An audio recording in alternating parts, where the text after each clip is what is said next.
we get to talk about him today. I just felt like showing it again. It's so beautiful! What up, everybody? I'm Tiffany, and I'm dressed with super red lipstick again, which I don't usually wear because I am doing a book review on the 5th book in the Vampire Diaries series, The Return, Nightfall.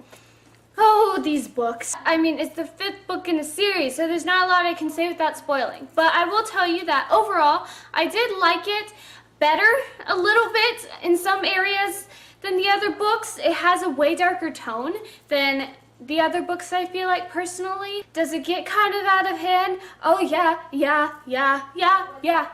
it does. It was still a little bit better. I liked a little bit of the darker tone, and there were new elements in here that I really liked.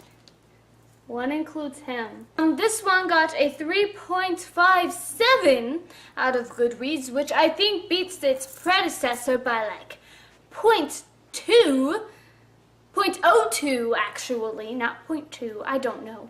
Don't judge my math skills. Improved apparently the tiniest bit. My main thing for people who haven't any clue what Vampire Diaries is, you should watch my last one because it was on the 3rd and 4th book. It basically centers around a girl named Elena who ends up coming across a vampire who lives in their town. Stuff ensues.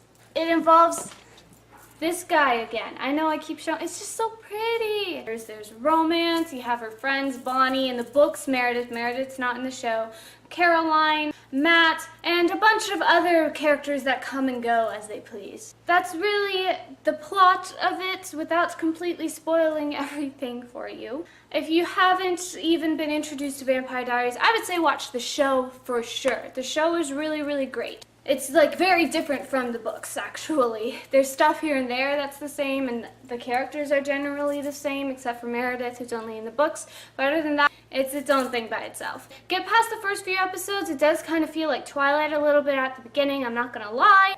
But once you get past the first few episodes, it gets really good. I say give it a season. If you don't like it after the first season, I'm not gonna force you to watch it. But Damon might want to come and turn you into a vampire for not watching it. So that's just a little warning for you. There's not really much more I can say without spoiling you. Sorry, non-spoilery people. Or if you want to stay, you can. I don't know if you're going to read the books or not. But if you are planning to read the books, then I really suggest you leave now. I have so much stuff to talk about. Oh, it's just, I wrote it down this time. Look at that. I wrote it because I was gonna forget everything. Thank you for joining me, non-spoilery people. I'll see ya soon, and come back when you feel like it, and listen to me rant about this book. I'm not promising completely amazing praise for it. There's some though. It's not like completely negative, but I'm just warning you if you're wanting a completely positive review of this book. We'll see. We'll get into it. Thank you so much for joining me. Bye, non-spoilery people. Goodbye. That was a vampire. That was a fail. So, Vampire Diaries Book 5, The Return, Nightfall. This book, I was like a little unsure and hesitant because I had finished the 3rd and 4th book and they were okay, like always. I saw the size of it, and when you're not enjoying a series completely full out, it is very daunting when the book is like way larger. I mean, look at this thing. It's like 500, it's almost 600 pages. The 3rd and 4th book combined were like 400, maybe 500 pages, all right? She added a lot to this. Oh my gosh. But as soon as I opened the book, once I got past the preface, an amazing thing happened and my expectations soared. Well, no, my expectations didn't soar. My hopes soared really high because the first chapter was, and guess whose perspective?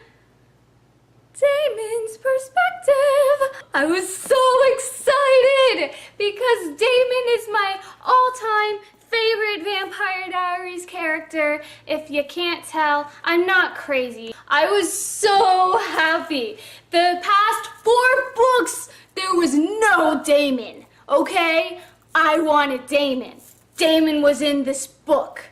I mean, he was there in the others, but he didn't have a perspective, and everybody else got a perspective except for Damon.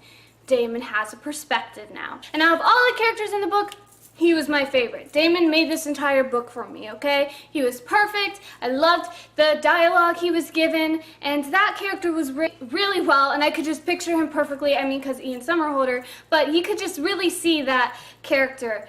It was just beautiful. So, good job on Damon. I was super duper excited about that. But let's get to the first thing that really got me irritated. It's about Elena. At the end of the fourth book, as far as I knew, she came back from the dead, and she was fine. She remembered all her friends, and she was back to Elena.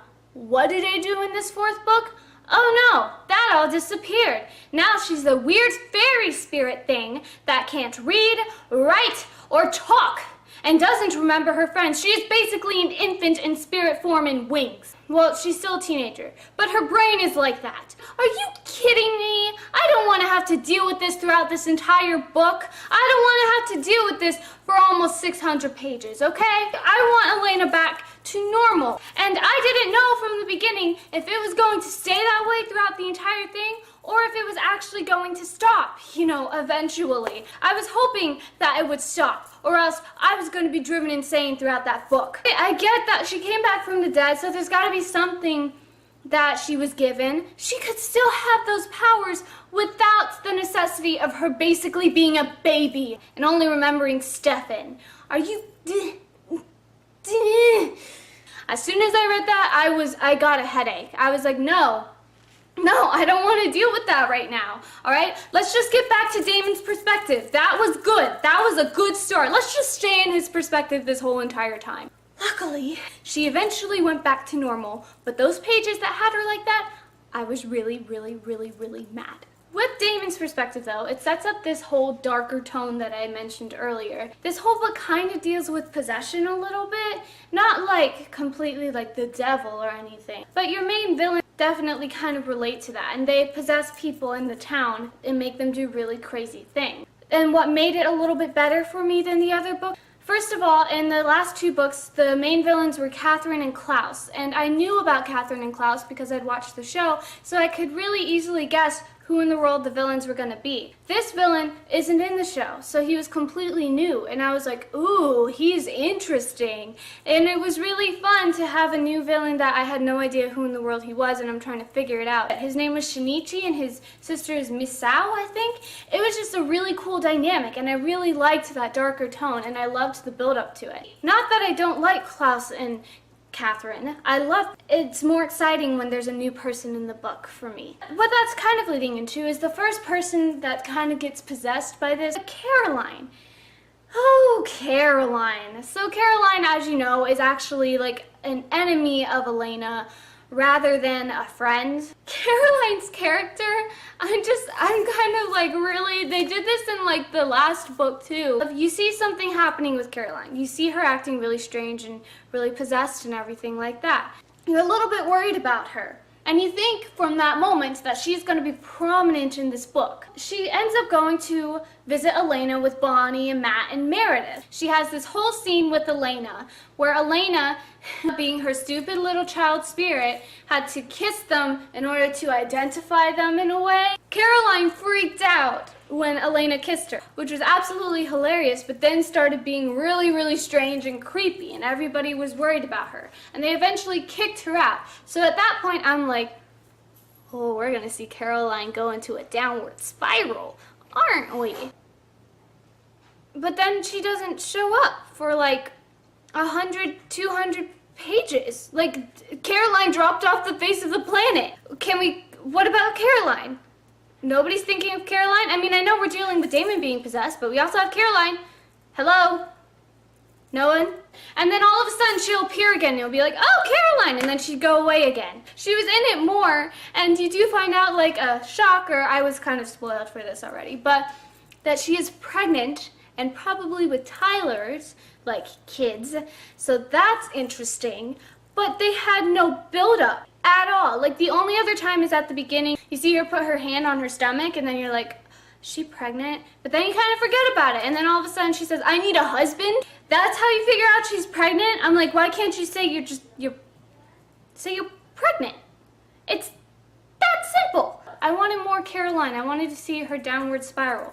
So that scene with Bonnie and Meredith where they go and visit her, oh, that was creepy. I was like, nope, nope, nope. I'm not good with possession stuff, okay? So when they were like, she's crawling on the floor and her limbs are all bent, I'm like, oh, no, no, no, get away from Caroline. And Meredith's like, we gotta put the mom on the bed because the mom is hurt. And you see Caroline run into the bedroom and you know she's under the bed. And for once, I'm like, listen to Bonnie because she's saying she's under the bed. Why? Just leave her. I don't care. Get out of the house. It was so scary and creepy. That part was creepy. The people who were possessed were really, really, really, really, really creepy. Isabel, Tammy, all of them. It was bad. It was bad. It was really, really bad. But then that did lead to the nice moment where Damon did save Bonnie and and they kissed. And that was funny. Speaking of people who haven't been heard of like since however long ago, Tyler.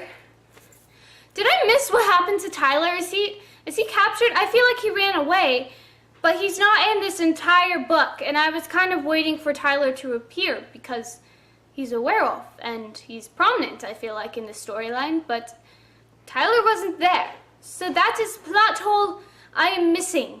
And especially with Caroline pregnant, I kind of need to know where Tyler is. Going back to Bonnie and Damon kiss thing. So I kind of had this theory. It's probably absolutely ludicrous because the whole series centers around Damon, Stefan, and Elena. But I'm kind of rooting for this other weird love triangle to happen. First of all, there's Bonnie and Matt.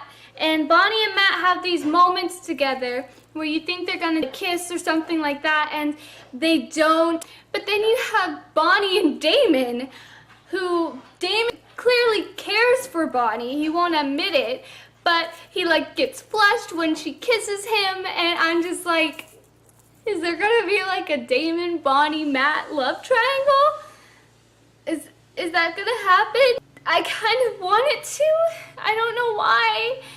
You know what, Damon? Forget about Fairy Elena and just go to Bonnie. That would actually make me really happy. If I find out that they get together and the books, I'm reading the rest of the book. The middle build-up itself was really, really great. I feel like the beginning was weird with Elena being the fairy person, but once she got out of that, I feel like that whole build-up to the end was really, really, really good. You had those moments with Caroline and Isabel and Tammy and all the possessed people. You had Elena and Matt in the woods being attacked by Damon. You were like, Damon's possessed, no, type thing. All of that was just really great build-up. It was dark, it was intense, I really liked it. As it got closer to the end, it just kind of crumbled. First of all, there were some really cheesy lines. I can't get it out of my head. When Meredith and Bonnie find Stefan's actual letter because Damon plagiarized and wrote a new one for Elena when Stefan disappears, Stefan says, trust Meredith's judgment and Bonnie's intuition. And then for like a couple pages, they're like, my judgment says this. Bonnie's like, my intuition says to not go into the woods. And Meredith's like, that's really strange because my judgment told me the exact same thing. I'm like, that was probably the cheesiest part of this entire book for me. I just could not believe they were saying, my judgment, my intuition. No, don't say that, please. I wanted to just talk about Matt because Matt's character I really actually do like in this book. Like him and Damon are like my top two favorites. And oh my gosh, I feel so bad for Matt. This is just a horrible, horrible situation that he is in. First of all, he's having to deal with all these girls that are possessed trying to get with him. He gets blamed for assaulting Caroline because Caroline's a jerk and blames him. Like, Matt, you poor thing. Matt deserves none of this. But now, the ending. First thing I gotta say about it, what happened in that? Because I got so hopelessly lost. Like all of a sudden, everything went kaboom and all these random stuff was being thrown in there that I was so confused on right after Elena jumps out of the Ferrari, everything just kind of goes into chaos, and I was so hopelessly confused, like what, I don't get it. I don't get it at all. So you have Elena jump out, and then she's trying to get to this one place, but then she can't find the place, and the trees are crowding in on her, which that was weird. The trees were weird, but the trees were crowding in on her, and then you find out that she's like in this globe thing that Shinichi created, and you're like, wait, when does she get in the globe thing? And then Damon goes in the globe thing, but then it seems like he's out of the globe thing, but he's not out of the globe thing, and then like Bonnie, Matt, and Meredith, they are kind of in the globe thing too, but they're not. They get out of it. The globe thing just confused me insanely, if you can't tell. I didn't know if they were in the globe, out of the globe. I don't know. I was confused. And you just had all this crazy stuff happening at the end, like Bonnie and Meredith and Matt getting tortured and stuff like that, which was fine. But then Elena believing that Damon was evil, and I'm like, Elena, you're so stupid. He's fine. And I was right, Damon was fine. But then you have, like, she jumps off the building, and she has wings all of a sudden, and she has these powers with wings, and she, like, cures Damon, and I don't know. I don't know. I don't know what happened. My brain was just confused, and I had to, like, go back a couple pages and be like, wait, what just happened? And I still couldn't get it. My brain hurt from that. That is not how to do an ending. Like, the past two endings have been great, but this one was just a mess, I felt like a little bit. I was so confused, hopelessly confused throughout this entire thing. And then the ending at the end with the two villains was very anticlimactic. What happens in this one? They break out of the thing and are trying to get information on where to find Stefan, because Stefan is captured. And they give up. They're like, okay, we're just gonna go away for now. Like, what? That's it? We need a little bit more than that. And no, that was it. They were like, we're gonna be done. We'll give you the clues. We're not gonna tell you exactly where it is, but we're gonna give you the clues, and then you can go and search it to your heart's content.